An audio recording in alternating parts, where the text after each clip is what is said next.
Hey, what's happening, everybody? Alright, looks like we're live here. Alright, so we got this new battery. It's from Wise. Not too sure how to say it. Anyways, this is for our Lincoln Aviator here that we're going to be replacing. And this one's a pretty cheap battery that came from Amazon. Let me give you some technical specs here. So this is the H8 900 cold cranking amps. And it's supposed to be a maintenance free. And this is specifically, let's see, 3-year warranty, and specifically for the auto start stops. Let's look in here real quick. Nominal voltage 12 volts, 95 amp per hour, capacity 25 amp, reserve capacity. This thing's pretty heavy. It says here 56 pounds. Yeah, it's pretty heavy. Let's see, we got some other stuff. Cold cranking amps, 900 amps. Operating temperature 30 degrees 70 to 70 degrees. Let's see here. Charging voltage 14.4 to 15 volts. And this is an AGM battery. So this is a start-stop battery. It says here. Have good reviews on Amazon. AGM is absorbing glass mat material, and it's pretty common now. Sorry for the wind here, guys. But yeah, I mean, this is pretty basic, simple stuff here. Not so simple because this is an Aviator, and with an Aviator requires some more than just swapping it out. So let's see here. I'm gonna go ahead and grab my tools here. So real quick, I'm just gonna grab a flathead, and we're just gonna remove some of this stuff here. Normally I have a little plastic pry tool, but I can't find it right now, so we'll just use a kind of flat foot, little bent here. A pry tool, that's what it is. So I'm not gonna bore you with all the details, but we have a few that we have to remove. We're gonna remove all these right here. I think we have one right here as well. So I'm gonna fast forward here, and we'll go from there.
So we got it taken off here, as you saw in the video.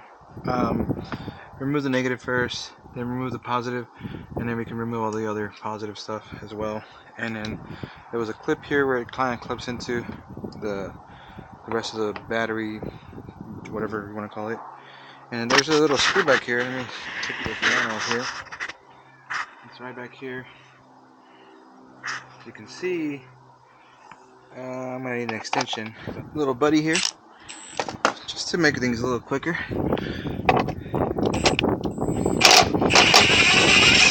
There we go. So that's off. Slowly comes out like this. That's all this is just screws in there. We'll put it this way. I don't know what I have there. And we should have a loose battery now. Yep, it's loose now. Let's just make sure connections are out of the way here.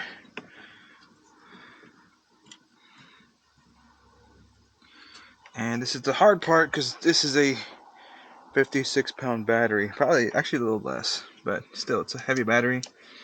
Hopefully it doesn't fall on us. Oh, remove this last here, this vent here.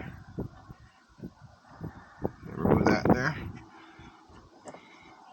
We shouldn't have any vents over here. Okay. Oh Jesus, it's pretty heavy. That's very heavy, so let me position myself here a little better.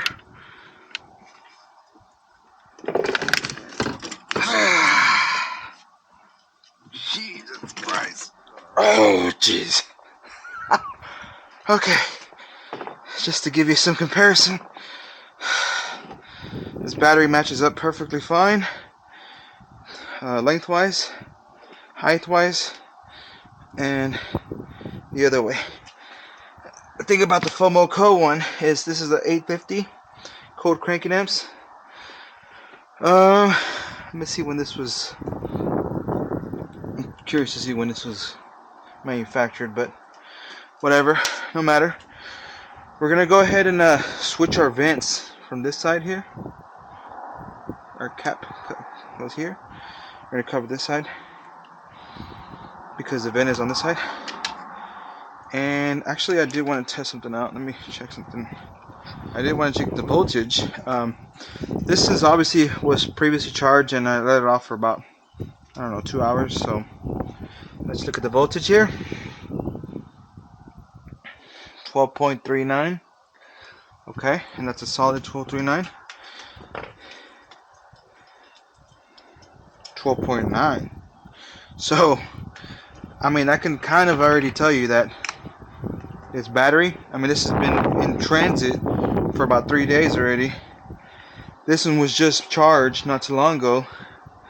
I mean, that kind of tells me that this battery is gonna be way better already. Well, should be good. I don't see anything crazy. Let's go ahead and put this bad boy in. Let me go around here. Oh, Jesus Christ. Alright. It's in that way. And I'm gonna try to. There we go. Oh, yeah. Perfect. So, that's in pretty good. Let's go ahead and attach our battery holder.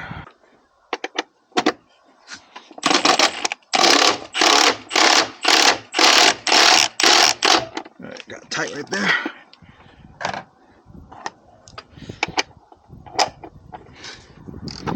Yep, that's tight right there. Battery no longer moves. Alright. So, I need the little distribution tray here. And we'll bring this guy too. So we'll do the same thing, just opposite. Let's connect our vent first.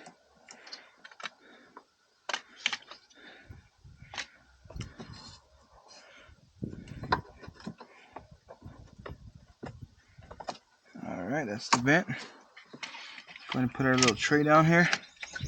Make sure it clicks. Should click here. Well, it's fastened there now. Okay, so before we put our main positive, We're going to put the other ones here. And notice how I put the screws on the ones that it belongs to.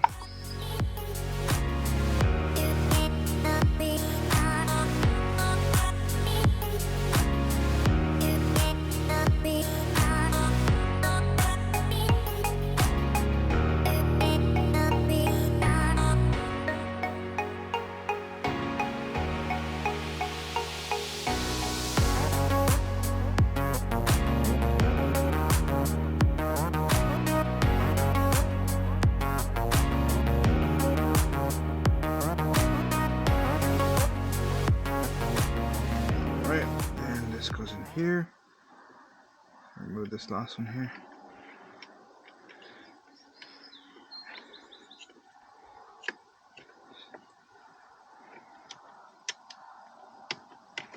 So make sure that it seats in all the way there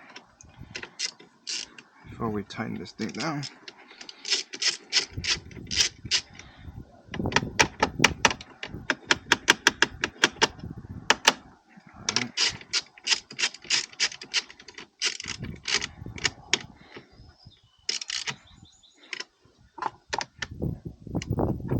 Tighten this last one here.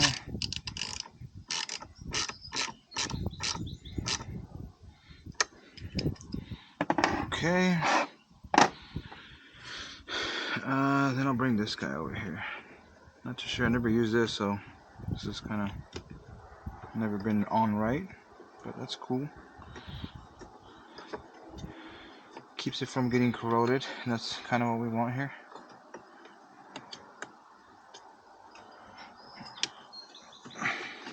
There we go. That's exactly how it's supposed to be. We're gonna cover this because this is the positive side, and we don't want nothing else getting into there.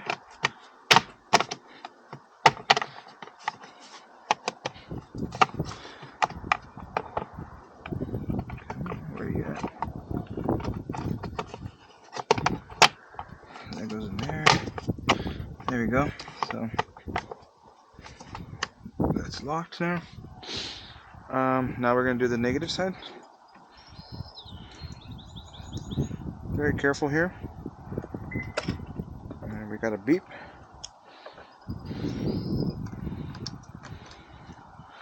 And just tap a little bit here, just to kind of get in there. Make sure you do not cross anything here because this will short your stuff out. I'm sorry, that would be that side. You're safe here actually. And that's why we put the negative first, or take off the negative as well. And we're just gonna do everything back in reverse, and then I'll show you the next step. Alright. So, I guess before you start working on stuff like this, you want to make sure that you leave the window down, just in case, you know. That way you can access the car from whatever. But anyways, so I have this program here. It's called Forescan, Forscan. And Forescan is a cool tool that Ford, well, not Ford, but it's compatible with Ford. Let me read this here. Screw that up. Readjust this. So what I'm doing right now is I'm connecting to the vehicle utilizing let me pull this out so you can see. Come on. A ELM 327. I don't know what that is, but it's for Ford vehicles, and it's OBD2. And this has a high-low capacity, yada yada. I'll probably post something on the video, that way you can see what it is. But anyways, it's a way to communicate with the car. And like I said, in order for you to reset this, I mean, in order for you to drive it, 100%, you have to reset the battery module. So the reason why you have to reset the battery module is because the car is smart enough to know that the battery previously was an old battery and it's already being worn out, and that allows the alternator to push out more power to that battery, basically like a higher amperage or higher whatever you want to call it, just more power, right?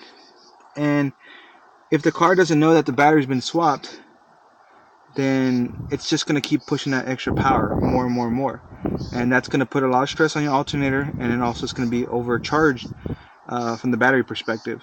So just like any battery, it needs to have a proper charge and whatnot, and these batteries don't have a management system. It's just going to be whatever the car tells it, right? So with that being said, this is why we had to reset this, and this is fairly easy. I'm just going to go here to the little configuration. Was it service procedures, I think? Right here, we're going to go to body control module with battery monitoring system reset. And we're going to press the play button.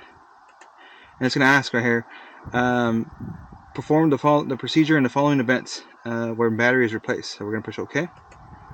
So please set high, medium scan, and click OK. I think I need to switch it. There's a little switch here on the control, on the OBD thing. So I switched it over, and it has started already, and it's saying executing service procedure at this time.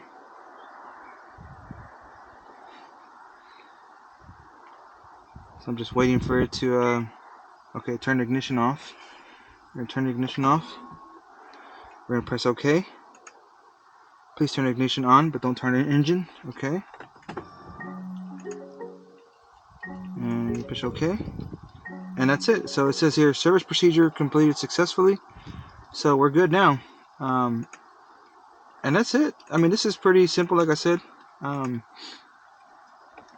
It's really nothing to it. I know it just requires your laptop, requires a OBD port or OBD adapter here. But I mean, to be honest with you, I use this anyways. I like to modify some of this stuff on the control module and whatever. It's pretty cool. I mean, if you look at Forscan, there's plenty of things you can do with your Ford. So this applies to many vehicles. If it has a start-stop technology, it's going to apply to that. So till then, guys, thanks for watching, and hope to see you on the next one. Laters.